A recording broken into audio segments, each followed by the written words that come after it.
Let's get wild.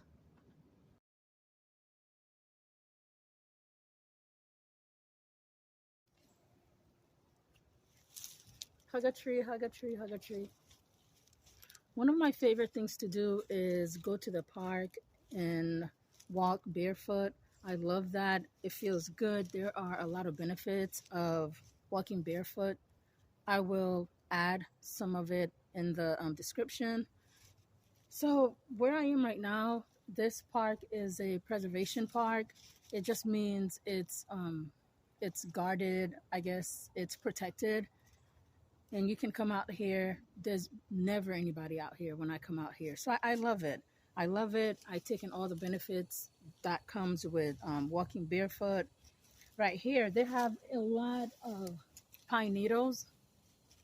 So the pine needles, they shed these needles. This is, if you've never seen pine needles shed before, this is like the color of like a penny, you know. I guess it's a bit copper, but sometimes cinnamon. It's really, really beautiful. I've actually came out here and collected some pine trees and made some smudge with it.